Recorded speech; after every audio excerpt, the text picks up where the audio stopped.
Je suis Jason Miller, j'ai 28 ans, et jusqu'au mois dernier, je pensais avoir une famille normale.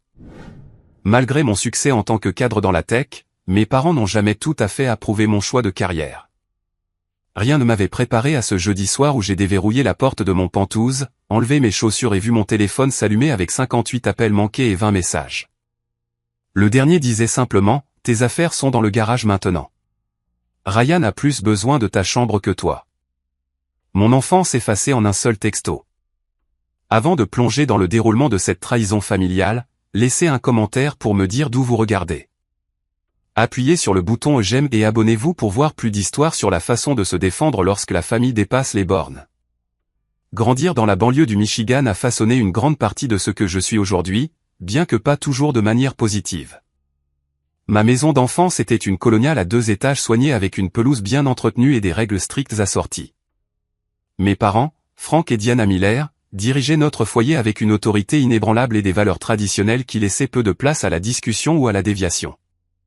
Dès mon plus jeune âge, j'ai compris la hiérarchie dans notre famille. Ma sœur Melissa, de 4 ans mon aînée, occupait la position convoitée d'enfant chéri. Elle excellait dans les activités que mes parents valorisaient, jouer du piano aux réceptions de l'église, rejoindre l'équipe de débat et finalement poursuivre des études de commerce à l'université locale où mon père avait des relations. Ses réussites étaient célébrées avec enthousiasme. Ses événements scolaires suivis sans question. Ses opinions valorisées à table. Mes intérêts étaient différents. Les ordinateurs m'ont fasciné dès que mon école primaire a eu son premier laboratoire informatique. Je passais des heures à apprendre les bases de la programmation, à créer des jeux simples et à explorer le potentiel de la technologie. Ces activités étaient vues avec suspicion dans notre foyer. Jouer avec des ordinateurs, disait mon père avec mépris, ça ne mettra jamais de nourriture sur la table comme une vraie carrière. L'entreprise familiale était la Quincaillerie Miller, un magasin que mon grand-père avait lancé et que mon père avait étendu à 3 emplacements à travers le comté. Il était entendu, bien que jamais directement déclaré, que je rejoindrais finalement l'entreprise. Mon aptitude pour la technologie était traitée comme une phase dont je sortirais, pas comme un véritable cheminement de carrière. Le magasin a soutenu cette famille pendant 2 générations, me rappelait mon père. Il a payé pour cette maison, tes vêtements, ta nourriture. Il y a de la dignité à continuer ce que ton grand-père a construit. Le lycée a apporté les premiers conflits majeurs. Alors que mes pères recevaient des félicitations pour leur lettre d'acceptation à l'université, mes parents ont réagi à ma bourse en informatique avec une déception visible. 4 ans gâchés pour quelque chose sans avenir, a soupiré ma mère quand je leur ai montré la lettre de récompense. Ton cousin Thomas est déjà directeur adjoint au magasin de Northside et il n'a que 19 ans. Malgré leur désapprobation, je suis parti pour l'université, déterminé à tracer ma propre voie. Ces 4 années ont été transformatrices, des cours stimulants, des professeurs inspirants et des pairs qui partageaient mon enthousiasme pour la technologie. Pour la première fois, mes intérêts étaient validés plutôt que rejetés. Après l'obtention du diplôme sont venues les années de vaches maigres qui ont testé ma résolution. Mon premier emploi dans une start-up en difficulté payait à peine assez pour partager un appartement avec 3 colocataires. Les journées de travail de 16 heures étaient courantes, alimentées par des nouilles instantanées et la conviction que nous construisions quelque chose d'important. Lorsque l'entreprise a fait faillite 18 mois plus tard, j'ai passé des semaines à dormir sur les canapés d'amis, à prendre des travaux de codage en freelance et à ignorer les messages vocaux de mon père suggérant qu'il était temps d'arrêter de jouer et de rentrer à la maison. La percée est venue de manière inattendue. Une application que j'avais développée le week-end, un outil pour aider les petites entreprises à gérer leur stock, a attiré l'attention d'un capital risqueur lors d'un événement de réseautage. En 6 mois, j'avais un financement, une petite équipe et une base d'utilisateurs croissante. 3 ans plus tard, lorsqu'une grande entreprise technologique nous a acquis, j'ai rejoint leur équipe de direction en tant que directeur du développement produit et j'ai finalement été promu vice-président. Le succès financier n'a pas amélioré ma relation avec mes parents. Au contraire, il a souligné les différences fondamentales de nos valeurs. Ils considéraient ma carrière comme de la chance plutôt que du mérite, temporaire plutôt que durable. Les appels téléphoniques à la maison devenaient des exercices d'évitement, ma mère demandant quand je me poserais et mon père suggérant que je devrais investir mon argent d'ordinateur dans l'expansion de l'entreprise familiale de quincaillerie. Pendant ce temps, ma sœur Melissa avait suivi le chemin attendu, épousant Ryan peu après l'université et prenant un poste de direction au magasin familial. Mais leur récit parfait a commencé à montrer des fissures lorsque Ryan a perdu son emploi de comptable en raison d'une restructuration d'entreprise. Le premier de nombreux postes qu'il allait enchaîner. À chaque fois, il y avait une explication qui l'exonérait de toute responsabilité: patron difficile, lieu de travail toxique, mauvaise gestion de l'entreprise. À mesure que l'emploi de Ryan devenait de plus en plus sporadique, le soutien de mes parents restait inébranlable. Ils offraient une aide financière, des relations professionnelles et une compréhension sans fin. Ryan traverse une période difficile, expliquait ma mère. Il a un tel potentiel, mais la bonne opportunité ne s'est pas encore présentée.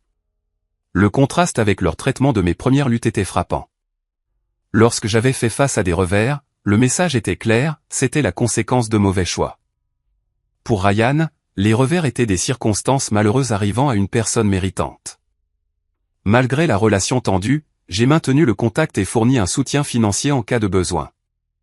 J'ai payé l'opération du genou de mon père lorsque leur assurance a refusé la couverture. J'ai couvert le déficit de la taxe foncière lorsque la quincaillerie a eu une année difficile. J'ai envoyé ma mère en croisière pour son 60e anniversaire, ses premières vacances en 15 ans. Ces gestes étaient acceptés avec une reconnaissance minimale, traités presque comme des obligations plutôt que de la générosité. C'était la dynamique familiale complexe que j'avais appris à naviguer à distance. Mes visites à la maison sont devenues moins fréquentes, généralement limitées aux grandes vacances et aux événements familiaux. Ma chambre d'enfance est restée largement inchangée, un musée d'une version plus jeune de moi-même que mes parents semblaient préférer. La pièce contenait des vestiges de mes anciens trophées de débat, rubans de foire scientifique et l'ordinateur de bureau où j'avais écrit mes premières lignes de code.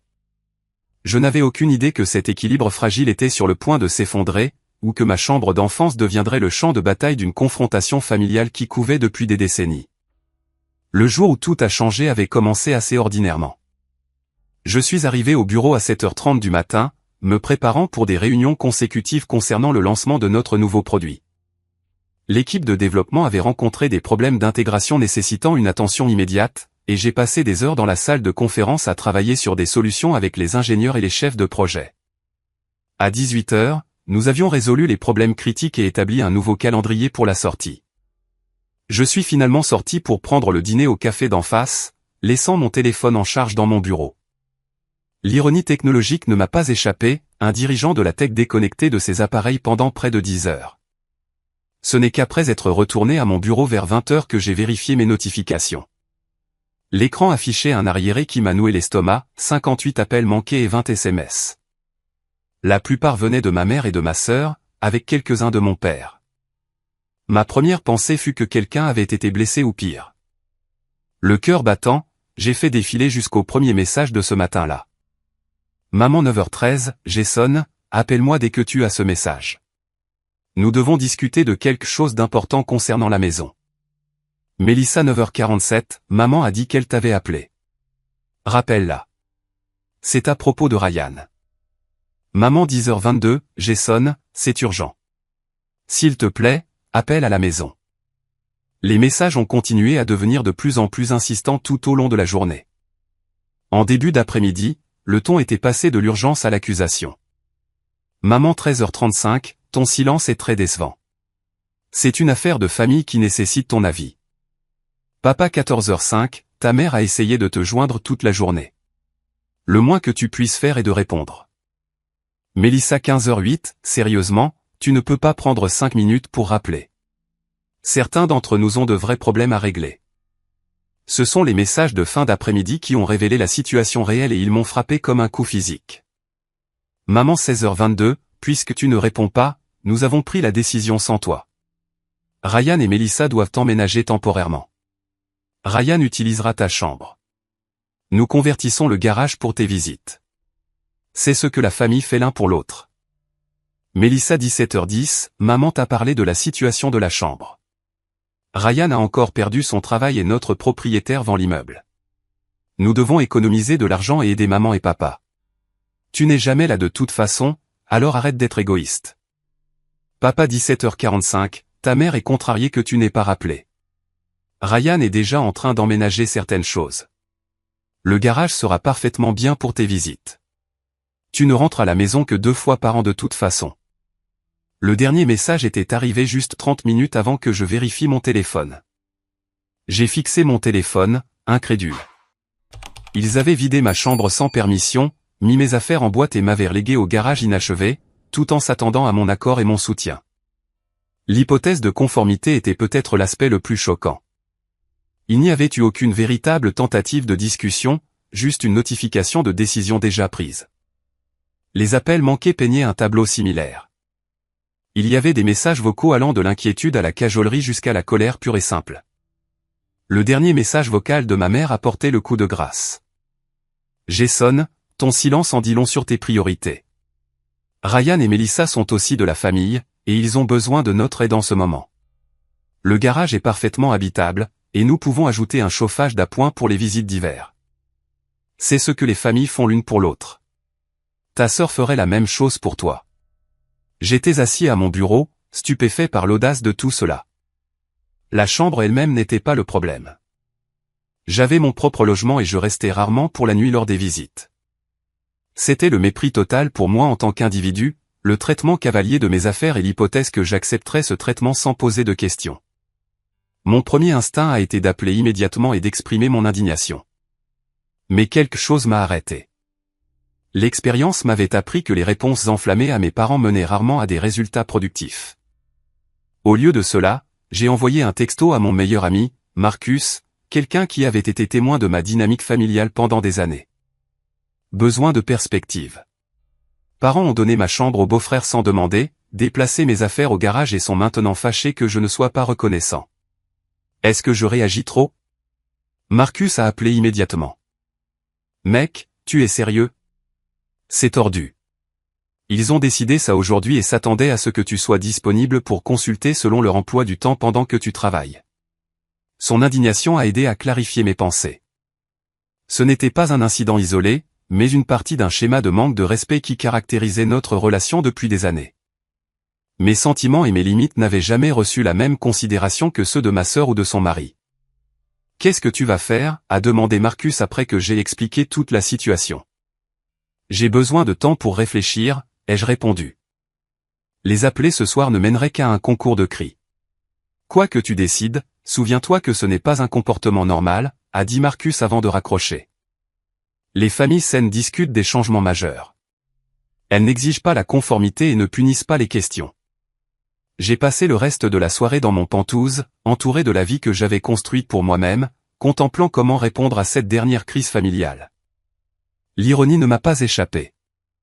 Alors que mes parents vidaient ma chambre d'enfance pour faire de la place à mon beau-frère sans emploi, j'étais assis dans un penthouse que j'avais acheté grâce à des années de travail acharné dans la carrière qu'ils avaient rejetée.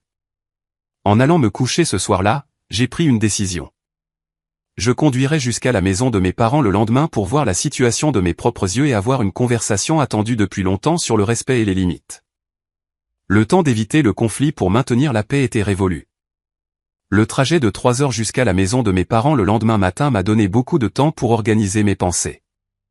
J'avais décidé d'aborder la situation calmement mais fermement, en traitant non seulement le problème de la chambre, mais le schéma de manque de respect qu'il représentait.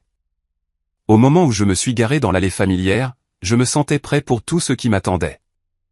Ce à quoi je n'étais pas préparé, c'était la vue qui m'a accueilli en approchant de la porte d'entrée. À travers la fenêtre du salon, je pouvais voir Ryan portant ce qui semblait être ses vêtements dans ma chambre d'enfance.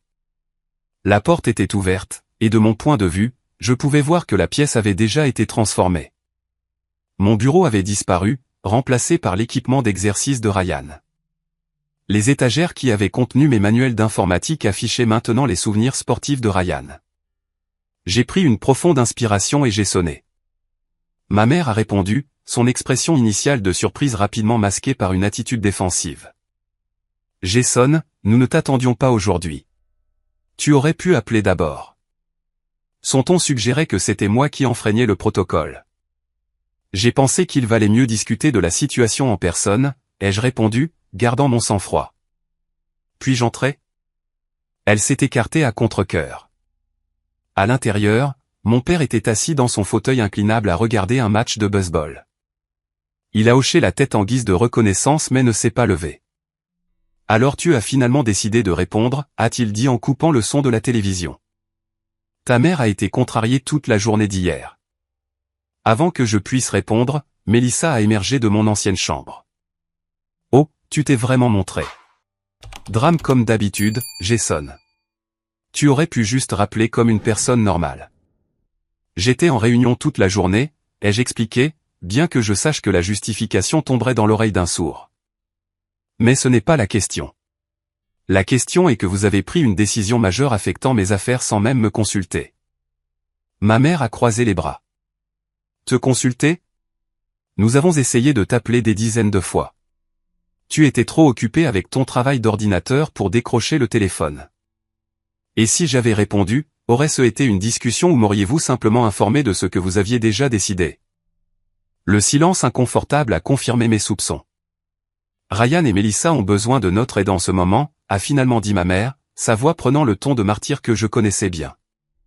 Ryan a perdu son poste au cabinet comptable. Le nouveau directeur avait des attentes déraisonnables.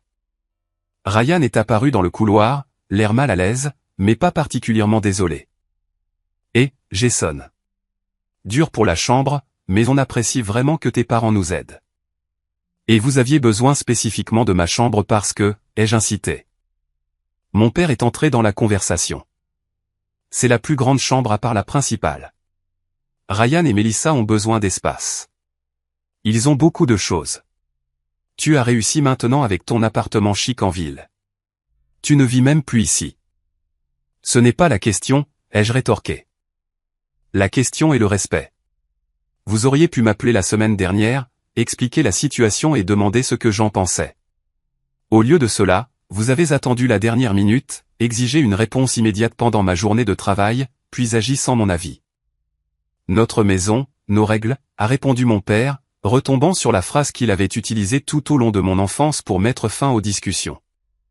Nous n'avons pas besoin de ta permission pour utiliser les pièces de notre propre maison. Melissa s'est avancée, son expression vertueuse. Jason, tout ne tourne pas autour de toi. Ryan et moi ne pouvons pas payer le loyer en ce moment. Le propriétaire a vendu notre immeuble et nous avons 30 jours pour déménager. Ryan est entre 2 emplois et mon salaire au magasin couvre à peine les courses. Où étions-nous censés aller? Je comprends que vous êtes dans une situation difficile, ai-je dit, gardant mon calme. Et j'aurais été heureux d'aider à trouver une solution, mais il ne s'agissait pas de vous aider. Il s'agissait de prendre des décisions sans respect pour moi ou mes affaires. Quelles affaires, a ricané ma mère. De vieux trophées et des livres d'ordinateur. Nous avons tout emballé soigneusement. Tout est dans le garage. Laissez-moi voir, ai-je dit, me dirigeant vers la porte latérale qui menait au garage. Ce que j'y ai trouvé m'a envoyé une onde de choc. Mes affaires n'avaient pas été emballées soigneusement, comme le prétendait ma mère. Elles avaient été jetées à la hâte dans des sacs poubelles et des boîtes en carton. Mes trophées de débat étaient empilés au hasard dans un coin, l'un avec sa figurine cassée. L'ordinateur où j'avais écrit mes premiers programmes gisait sur le côté au-dessus d'une boîte, le boîtier fissuré par une manipulation négligente. Le plus inquiétant fut la découverte de plusieurs sacs poubelles noirs près de la porte. En ouvrant un, j'ai trouvé mes journaux d'enfance, mes certificats de foire scientifique et les livres de programmation que j'avais gardés pendant des années. Ils étaient positionnés comme s'ils étaient prêts à être jetés avec les ordures. Je suis retourné au salon, la colère menaçant maintenant de submerger mon attitude calme. Vous prévoyiez de jeter mes affaires. Nous devions faire de la place, a répondu ma mère sur la défensive. Ces vieux papiers et livres ne faisaient que prendre la poussière. Ces vieux papiers incluaient mes premiers prix en programmation, la carrière que vous avez rejetée pendant des années, m'équipez maintenant pour beaucoup de choses dont vous avez besoin. Mon père a agité la main avec dédain. S'ils sont si importants, prends-les avec toi. Nous te rendions service en débarrassant les choses enfantines. Alors que nous discutions, Ryan a émergé de ma chambre portant l'un de mes vieux sweatshirts d'université. Voyant mon expression, il a haussé les épaules. Ta mère a dit que ça ne te dérangerait pas si j'utilisais certains des vêtements que tu as laissés derrière toi. Pas de raison qu'ils restent dans un placard. C'est alors que ma sœur a prononcé ce qu'elle pensait clairement être le dernier mot sur la question. Jason, nous avons besoin que tu participes pour la conversion du garage. Papa a eu une estimation, et ça coûtera environ 3000 $ pour le rendre habitable pour tes visites. Puisque c'est toi qui l'utiliseras, tu devrais couvrir le coût. L'audace de la demande m'a laissé momentanément sans voix. Ils avaient déplacé mes affaires sans permission, donné ma chambre à mon beau-frère sans emploi, failli jeter mes souvenirs, et s'attendaient maintenant à ce que je paie pour le privilège de dormir dans le garage lors des visites. Mon père a mal interprété mon silence comme de la considération. Et pendant que nous discutons finances, Ryan a une idée d'entreprise qui pourrait vraiment décoller avec un investissement initial. Rien de majeur, 20 000 ou quelque chose comme ça pour commencer. Avec ton salaire technologique, ça devrait être gérable. C'était la goutte d'eau qui a fait déborder le vase. Des années de rejet, de manque de respect et de deux poids deux mesures se sont cristallisées dans ce moment de sans-gêne époustouflant. Il n'avait jamais soutenu mes choix de carrière, avait activement sapé ma confiance à chaque tournant, et me voyait maintenant principalement comme une source de financement pour leur enfant préféré et son mari en difficulté. Laissez-moi m'assurer que je comprends bien, ai-je dit, ma voix stable malgré mon tourment intérieur. Vous voulez que je paie 3 000 $ pour convertir le garage où vous m'avez banni après avoir donné ma chambre à Ryan. De plus, vous voulez que j'investisse 20 000 $ dans une entreprise commerciale pour Ryan qui a perdu plus de... Combien d'emplois maintenant? Ce n'est pas juste, a interjeté Mélissa. Ryan a eu de la malchance avec les employeurs. Tout le monde n'a pas un traitement spécial dans le monde de la tech comme toi. Il ne s'agit pas de l'historique d'emploi de Ryan, ai-je répondu. Il s'agit de respect, quelque chose qui a constamment manqué dans la façon dont cette famille me traite. L'expression de ma mère s'est durcie. Si tu ne peux pas aider ta sœur quand elle en a besoin, alors peut-être que tu devrais reconsidérer ce que signifie la famille pour toi après tout ce que nous avons fait pour toi. Qu'avez-vous fait exactement pour moi, ai-je demandé doucement. Vous avez rejeté mes choix de carrière, minimisé mes réalisations, et maintenant vous avez disposé de mes affaires sans mon consentement. À quel moment dans cette relation ai-je été traité avec le même respect que vous donnez automatiquement à Mélissa et Ryan? La question est restée en suspens, sans réponse car sa prémisse était indéniable. Si c'est ce que tu ressens, a finalement dit mon père, alors peut-être que tu devrais prendre tes affaires restantes et partir.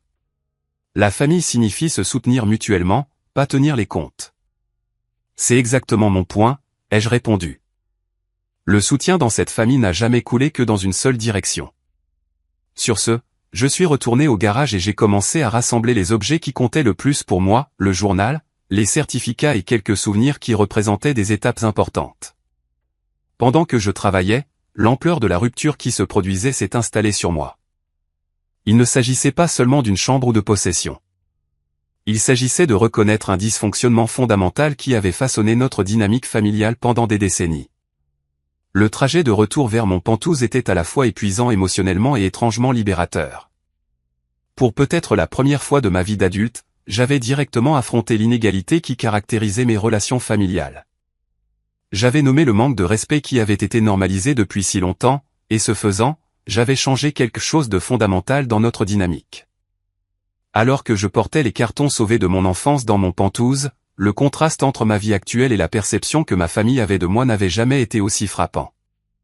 Le salon spacieux avec des fenêtres du sol au plafond donnant sur l'horizon de la ville représentait tout ce que j'avais construit pour moi-même, malgré, et non grâce au soutien de ma famille.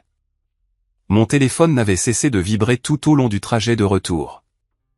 Les messages de ma mère oscillaient entre culpabilisation, je n'arrive pas à croire que tu parlerais à ton père de cette façon, et tentative de minimiser ce qui s'était passé, tu réagis trop comme d'habitude. Les messages de ma sœur étaient plus directement accusateurs, merci d'avoir tout gâché. Maman pleure depuis que tu es parti. J'ai posé le téléphone sur mon comptoir de cuisine et j'ai pris une décision qui était attendue depuis longtemps. Je prendrai du temps loin de ma famille pour établir des limites claires. La première étape était financière. Pendant des années, j'avais discrètement soutenu mes parents de diverses manières. Je payais leurs factures de téléphone portable dans le cadre de mon forfait familial. Je couvrais la différence lorsque la quincaillerie avait des mois difficiles. J'avais même fait les paiements de leur voiture l'année dernière après que mon père se soit plaint du taux d'intérêt de leur prêt. Ces enchevêtrements financiers avaient créé une dynamique malsaine où mon soutien était attendu mais jamais reconnu. Il était temps de me désengager, non par méchanceté, mais comme une étape nécessaire vers une relation plus saine, si une telle chose était même possible. J'ai passé le week-end à passer des appels et à séparer nos affaires financières. J'ai retiré mes parents de mon forfait familial de téléphone portable, transféré le prêt automobile à leur nom et appelé les compagnies de services publics pour supprimer mes informations de paiement automatique. Ce n'étaient pas des actions punitives, mais nécessaires. Je ne pouvais pas continuer à favoriser une relation où j'étais simultanément tenu pour acquis et manqué de respect. Mes amis ont fourni un soutien crucial pendant cette transition difficile. Marcus est venu avec des plats à emporter samedi soir, écoutant pendant que je traitais les événements des derniers jours. J'y pense depuis un moment, a-t-il dit alors que nous étions assis sur mon balcon. Ta famille a toujours eu cette dynamique bizarre où ils rejettent ta carrière tout en bénéficiant. Tu te souviens quand ta mère s'est plainte de ton au boulot d'ordinateur tout en utilisant l'iPhone que tu lui as acheté? Elena, une autre amie proche qui avait été témoin de beaucoup de mes luttes familiales, a appelé pour prendre des nouvelles après que je lui ai envoyé un texto sur la situation. Ce n'est pas à propos de la chambre, a-t-elle insisté. C'est à propos du fait qu'ils ne te voient jamais clairement. Ils ont créé un récit sur toi comme l'enfant qui réussit le moins et ils ne peuvent pas l'ajuster même quand la réalité les contredit complètement. Leurs perspectives ont aidé à renforcer le fait que ma réaction n'était pas excessive ou injustifiée. Pendant des années, j'avais minimisé le dysfonctionnement dans mes relations familiales, trouvant des excuses pour un comportement qui serait inacceptable de la part de n'importe qui d'autre. L'incident de la chambre avait simplement rendu le schéma trop évident pour être ignoré plus longtemps. Le premier test de mes nouvelles limites est arrivé plus tôt que prévu. Pendant 2 semaines, il y a eu un silence relatif de ma famille, mis à part des messages passifs-agressifs occasionnels avec lesquels j'ai choisi de ne pas m'engager. Puis, un mardi soir, mon téléphone s'est allumé avec un appel de mon père. Le premier contact direct depuis notre confrontation. J'ai répondu par un « Allô » neutre, ne sachant pas à quoi m'attendre. Jason, a commencé mon père, sa voix manquant de son ton autoritaire habituel. Nous semblons avoir des problèmes avec les services publics. Ta mère a essayé d'appeler la compagnie d'électricité et ils ont dit que les paiements automatiques ont cessé. Oui, ai-je confirmé. J'ai séparé nos comptes. Je ne couvrirai plus ces factures. Il y a eu un moment de silence stupéfait avant qu'il ne réponde, sa voix montant. Tu ne peux pas juste nous couper comme ça. Ta mère et moi avons un revenu fixe. Le magasin est en difficulté. Et avec Ryan et Melissa restant avec nous maintenant, nos dépenses ont augmenté. Je comprends que les finances sont serrées, ai-je répondu calmement. Mais je ne peux pas continuer à soutenir un foyer où je ne suis pas traité avec respect. C'est encore à propos de la chambre. Tu punis ta mère pour une pièce idiote. Ce n'est pas une punition, ai-je expliqué. Il s'agit d'établir des limites saines. Pendant des années, j'ai fourni un soutien financier alors que mes choix de carrière étaient rejetés et mes affaires traitées négligemment. Cette dynamique doit changer. La conversation s'est détériorée à partir de là, se terminant par mon père déclarant que je n'étais plus le fils qu'il avait élevé et raccrochant brusquement. Quelques minutes plus tard, ma mère a appelé, sa voix larmoyante alors qu'elle décrivait comment l'électricité pourrait être coupée si la facture n'était pas payée immédiatement. Maman, ai-je dit doucement mais fermement. Par l'intermédiaire d'amis communs et de la famille élargie, j'en ai appris plus sur la situation chez mes parents dans les semaines qui ont suivi.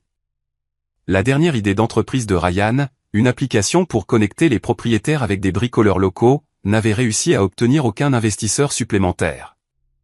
Mes parents avaient apparemment contribué plusieurs milliers de leurs économies de retraite, de l'argent qui avait maintenant disparu sans rien à montrer. Melissa avait réduit ses heures à la quincaillerie, prétendant que le stress de la situation affectait sa santé. Cela a encore mis à rude épreuve les finances de mes parents car ils soutenaient maintenant 3 adultes avec seulement le revenu partiel de retraite de mon père et les bénéfices décroissants du magasin. L'électricité a effectivement été coupée pendant 48 heures avant que mes parents ne parviennent à négocier un plan de paiement. Cette information est venue de ma tante Linda qui a appelé pour me donner des mises à jour et, à ma grande surprise, exprimer son soutien. Tes parents ont favorisé ta sœur pendant des années, a-t-elle confié. Beaucoup d'entre nous dans la famille l'ont vu, mais personne ne voulait interférer.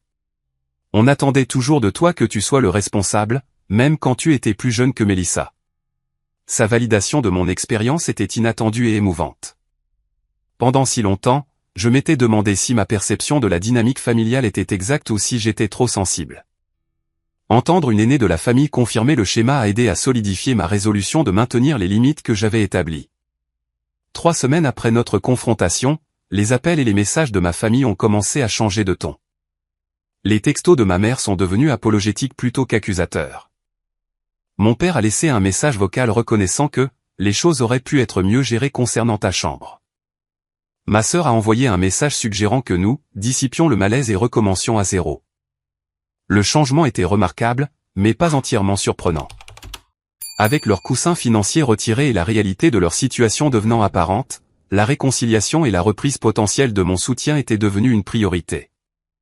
J'ai abordé ces ouvertures avec prudence, conscient qu'un véritable changement nécessiterait plus que des remords temporaires motivés par la nécessité financière.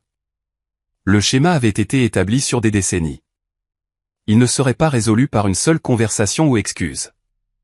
Alors que je réfléchissais à la façon de répondre à l'attitude changée de ma famille, je me suis concentré sur la construction de la vie que je voulais, une vie définie par le respect mutuel dans toutes les relations.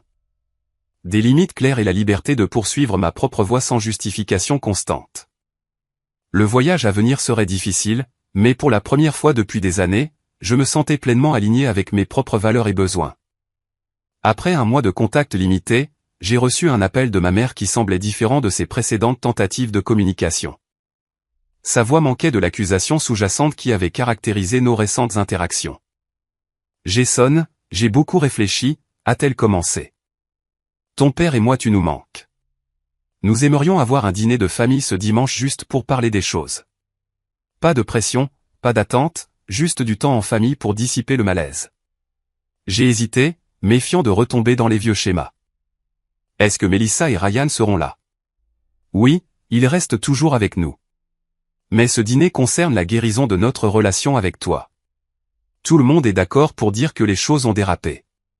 Contre mon meilleur jugement, j'ai accepté d'y assister.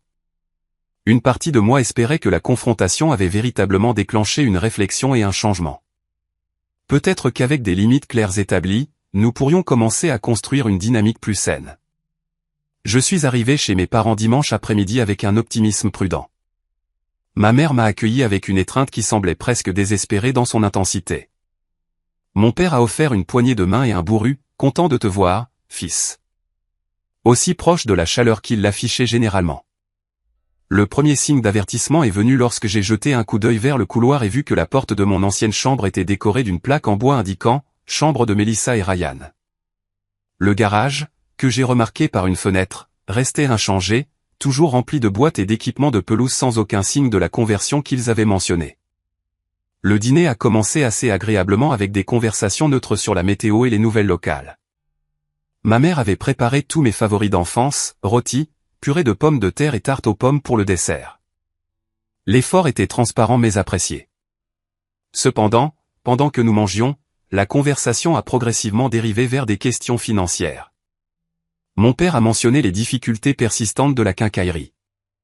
Ma mère a déploré la hausse du coût des courses maintenant qu'il nourrissait 4 adultes. Ses commentaires étaient livrés avec des regards en biais dans ma direction, testant si j'offrirais de l'aide. J'ai maintenu un engagement poli sans mordre à l'hameçon, redirigeant les conversations lorsqu'elles viraient trop évidemment vers des préoccupations financières. Cette danse a continué jusqu'à ce que le dessert soit servi, moment où Melissa s'est raclé la gorge pour ce qui était clairement une annonce planifiée. Puisque nous sommes tous ensemble en famille, a-t-elle commencé en regardant Ryan avec un sourire répété, nous voulions partager une nouvelle. Nous attendons un bébé. L'annonce a été accueillie par des exclamations de joie de mes parents. Ma mère a joint ses mains de plaisir tandis que mon père tapait Ryan sur l'épaule avec un enthousiasme inhabituel. Félicitations, ai-je offert sincèrement. C'est une merveilleuse nouvelle. Merci, a répondu Melissa, son expression passant à quelque chose de plus calculé. Bien sûr, cela change quelque peu notre situation.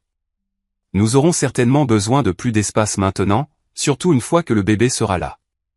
Et avec Ryan toujours en recherche d'emploi et mes heures réduites au magasin, nous sommes inquiets pour les finances.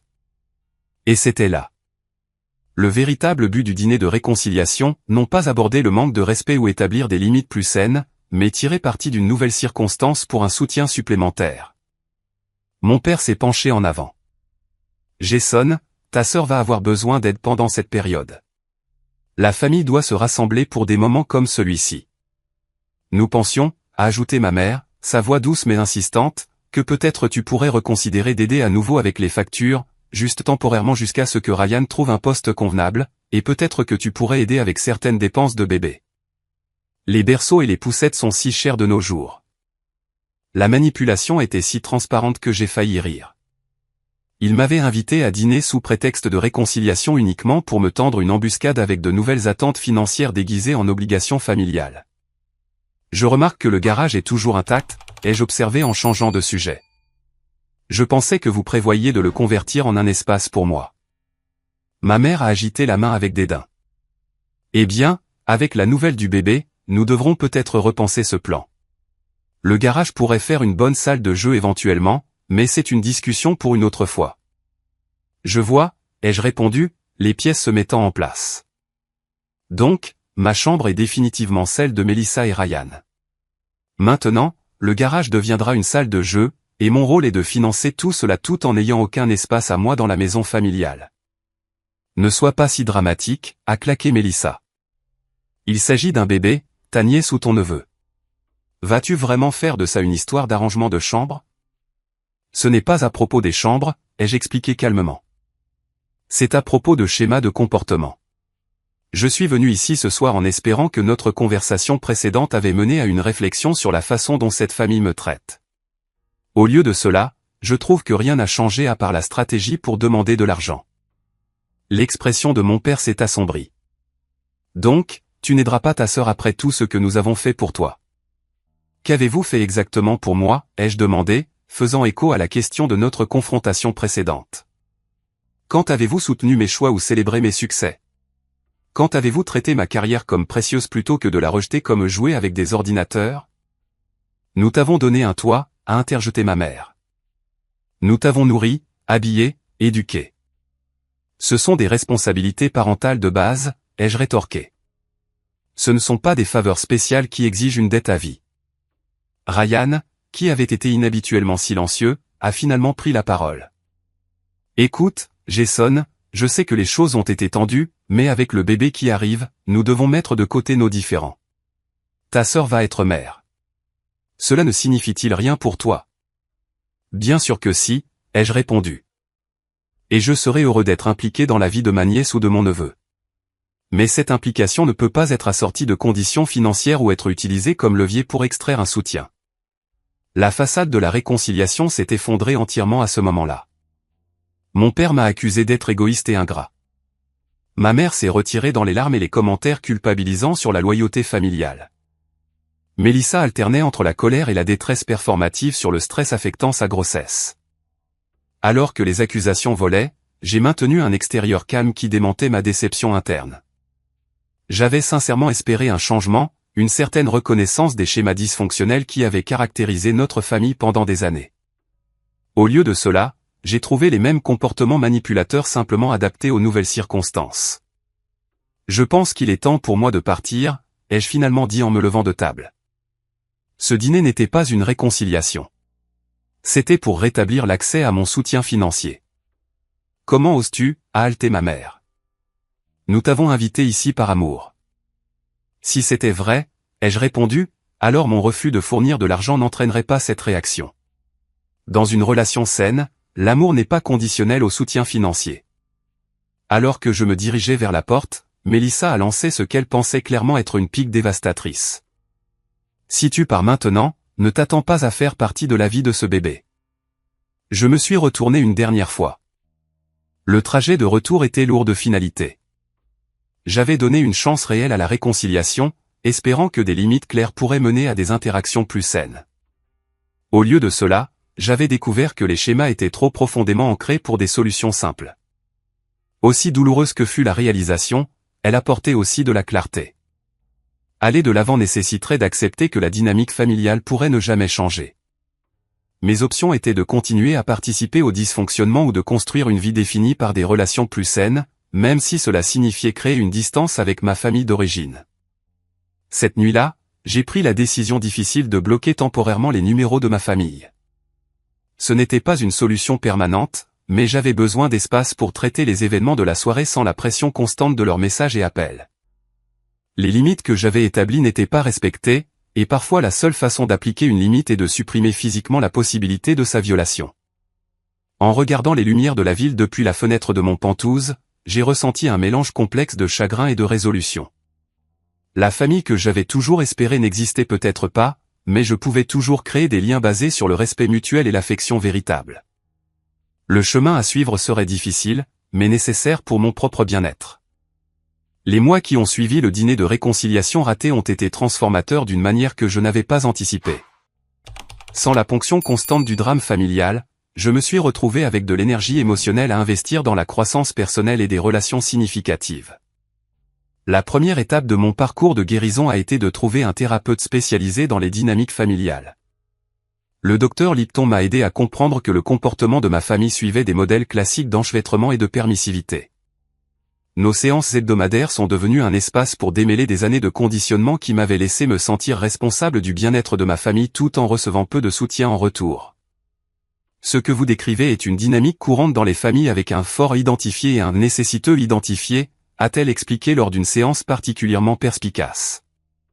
Dès votre plus jeune âge, vous avez été désigné comme autosuffisant et capable, tandis que votre sœur était perçue comme nécessitant une aide et des ressources supplémentaires. Ces rôles s'auto-renforcent avec le temps. Comprendre le schéma n'a pas immédiatement éliminé la culpabilité et le doute qui faisaient surface régulièrement. Il y avait des nuits où je remettais en question ma décision d'établir des limites fermes, me demandant si je réagissais de manière excessive ou si j'étais inutilement dur. Le docteur Lipton m'a aidé à reconnaître ces pensées comme le résultat d'années de conditionnement plutôt que comme des réflexions précises de la situation. La culpabilité saine motive la réparation lorsque nous avons véritablement fait du tort à quelqu'un, a-t-elle noté. Ce que vous vivez est une culpabilité toxique, la fausse croyance que fixer des limites appropriées est en quelque sorte nuisible aux autres. À mesure que ma perspective changeait, j'ai commencé à renouer avec des membres de la famille élargie qui avaient été témoins de la dynamique de l'extérieur. Ma tante Linda est devenue une source inattendue de soutien et de validation. Au cours d'une longue conversation téléphonique, elle a partagé des observations confirmant que mon expérience n'était ni imaginée ni exagérée. Tes parents ont toujours eu des attentes différentes pour toi et Mélissa, a-t-elle confirmé. Quand tu avais 16 ans et que tu voulais aller à ce camp d'été de codage, ils ont dit que c'était trop cher, mais la même année, ils ont dépensé 2 fois plus pour la virée shopping de Mélissa avant l'université. Beaucoup d'entre nous l'ont remarqué, mais ce n'était pas notre place d'intervenir. Ces conversations avec la famille élargie m'ont aidé à réaliser que je ne coupais pas tous les liens familiaux, mais que je redéfinissais simplement quelles relations méritaient un investissement. Mon cousin Thomas, autrefois mentionné par mon père comme le chemin idéal que j'aurais dû suivre, a tendu la main de manière inattendue après avoir entendu parler de notre rupture. J'ai toujours admiré la façon dont tu es resté fidèle à ta passion malgré la pression de l'oncle Frank, a-t-il admis. La quincaillerie est en difficulté et je suis piégé dans une carrière dont je n'ai jamais voulu. Tu as été plus intelligent que nous tous en suivant ta propre voie. Le développement le plus significatif est peut-être survenu lorsque mon jeune cousin Alex m'a contacté pour des conseils de carrière. À 22 ans, il faisait face à une pression familiale similaire pour suivre des voies conventionnelles plutôt que de poursuivre son intérêt pour le marketing numérique. Tout le monde dit que ce n'est pas une vraie carrière, a-t-il expliqué lors de notre premier appel vidéo. Mais je vois le potentiel et je suis bon dans ce domaine. Je ne sais juste pas comment gérer les critiques de la famille. Nos conversations ont évolué vers une relation de mentorat qui nous a profité à tous les deux. J'ai aidé Alex à développer des compétences et à établir des contacts dans l'industrie, tandis que sa situation me donnait une perspective sur mon propre parcours. Contrairement à ma relation avec ma famille immédiate, nos interactions étaient caractérisées par le respect mutuel et l'appréciation. Tu es la seule personne dans la famille qui ne me traite pas comme un gamin avec des rêves irréalistes, m'a dit Alex après que je l'ai aidé à obtenir son premier poste professionnel. Au fil des mois, j'ai tissé des liens plus forts avec des amis qui étaient devenus ma famille choisie. Les vacances, autrefois source de stress et d'obligation, se sont transformées en véritables célébrations. Pour Thanksgiving, j'ai organisé un dîner pour des amis qui ne pouvaient pas rentrer chez eux ou choisissaient de ne pas le faire. Noël a inclus un voyage de ski avec Marcus et 3 autres amis proches. Ces rassemblements manquaient du courant sous-jacent de tension qui avait caractérisé les fêtes familiales.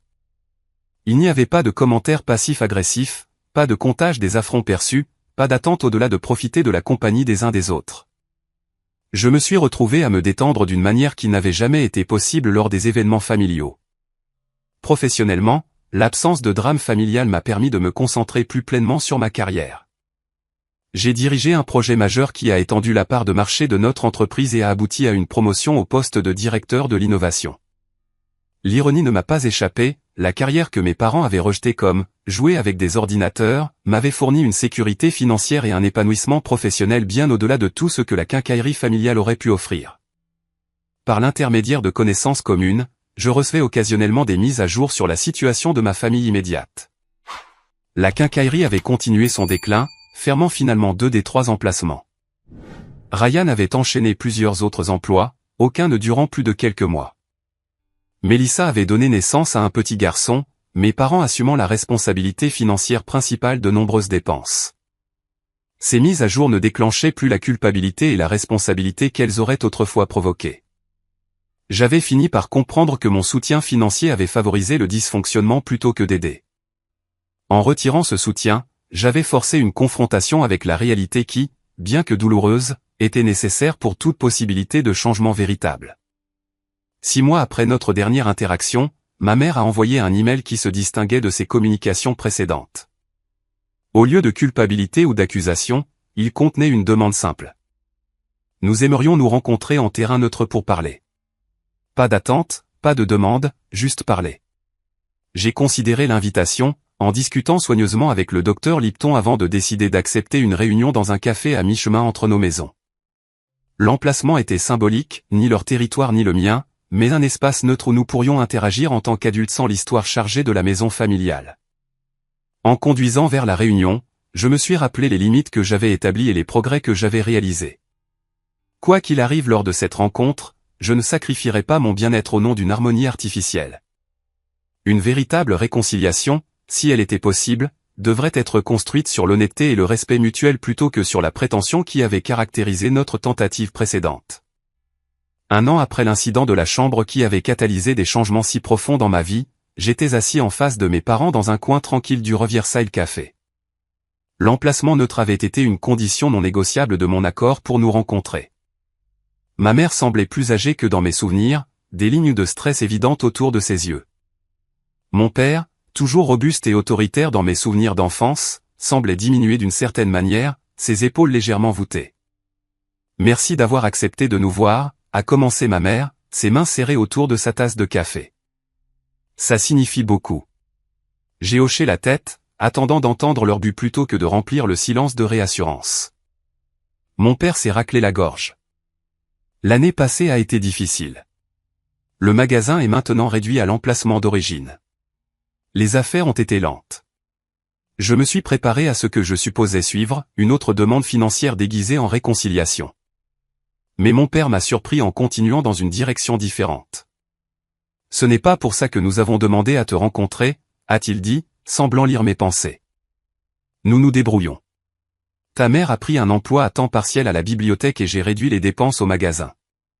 Nous sommes ici parce que... » Il a hésité, cherchant du soutien auprès de ma mère. « Tu nous manques », a fini ma mère simplement, et nous avons beaucoup réfléchi aux choses que tu as dites sur le respect et les limites. La conversation qui a suivi ne ressemblait à aucune de celles que nous avions jamais eues. Pour peut-être la première fois, mes parents parlaient sans la posture défensive qui avait caractérisé toutes nos interactions précédentes. Ils ont reconnu, avec hésitation au début, puis avec une franchise croissante, le schéma de favoritisme qui avait façonné notre dynamique familiale. Nous avons toujours pensé que Mélissa avait besoin de plus d'aide, a admis ma mère. Tu semblais si capable, si indépendant dès le plus jeune âge. Il est devenu facile de s'appuyer là-dessus, de s'attendre à ce que tu te débrouilles pendant que nous nous concentrions sur ces difficultés. Mon père, moins à l'aise avec la vulnérabilité émotionnelle, a néanmoins offert sa propre reconnaissance. Je ne comprenais pas ton intérêt pour les ordinateurs. Je voulais que tu suives ma voie parce que c'était ce que je connaissais. Quand tu as réussi dans quelque chose que je ne comprenais pas, c'était un défi pour ma fierté. Leurs aveux n'étaient pas parfaits. Il y avait des moments de justification, des tentatives d'expliquer plutôt que de simplement reconnaître. Mais sous l'imperfection, il y avait quelque chose de nouveau, une véritable tentative de me voir clairement, peut-être pour la première fois. Nous ne demandons pas d'argent, a déclaré mon père fermement. Nous ne te demandons pas d'oublier ce qui s'est passé. Nous voulons juste une chance de mieux faire à l'avenir. Je m'étais préparé à de nombreux scénarios, mais cette humble demande m'a pris au dépourvu. Je m'étais attendu à maintenir mes défenses contre la manipulation, pas à naviguer dans ce qui semblait être de véritables remords. Et Mélissa et Ryan, ai-je demandé. Où en sont-ils dans tout ça? Ma mère a soupiré. Ils vivent toujours avec nous. Le bébé, ton neveu Thomas, a 7 mois maintenant. Ryan a trouvé un travail stable dans un entrepôt. Pas ce qu'il voulait, mais un revenu fiable. Mélissa commence à accepter certaines réalités. Ils ne savent pas que nous te rencontrons. Mon père a ajouté, c'est à propos de notre relation avec toi, pas d'eux. Nous avons parlé pendant près de 3 heures, traversant des années de blessures et de malentendus accumulés. Il y a eu des moments difficiles où les vieux schémas menaçaient de refaire surface, l'instinct de ma mère de minimiser, la tendance de mon père aux déclarations autoritaires, mais à chaque fois, ils se sont repris, faisant des efforts visibles pour écouter plutôt que de se défendre. Vers la fin de notre conversation, ma mère a tendu la main à travers la table, s'arrêtant juste avant de toucher la mienne.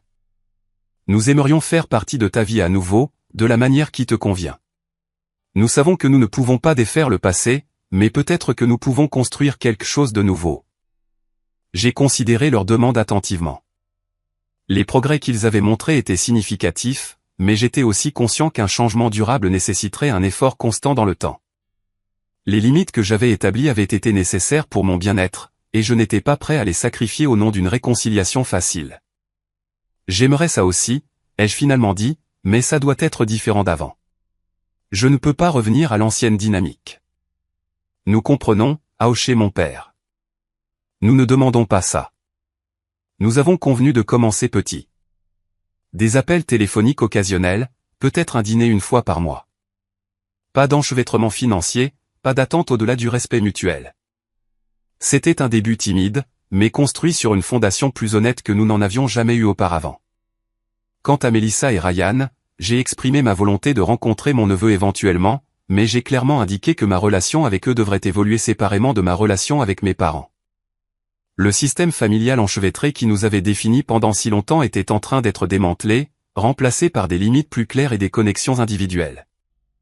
Dans les mois qui ont suivi cette première réunion, nous avons lentement reconstruit notre relation. Il y a eu des revers, des moments où les vieux schémas ont refait surface et ont dû être traités. Mais il y a aussi eu de véritables progrès. Mon père a assisté à une conférence technologique où j'étais conférencier principal, faisant un effort visible pour comprendre la carrière qu'il avait rejetée pendant si longtemps. Ma mère a commencé à poser des questions sur ma vie et mes intérêts sans ramener immédiatement les conversations à Mélissa ou aux obligations familiales. Plus significativement, ils ont respecté les limites que j'avais maintenues concernant le soutien financier. Lorsque le magasin a fait face à un autre trimestre difficile, ils m'ont informé de la situation mais ont explicitement déclaré qu'ils ne demandaient pas d'aide. Lorsque j'ai finalement offert un petit prêt commercial avec des conditions claires et des attentes de remboursement, c'était mon choix plutôt que leur exigence.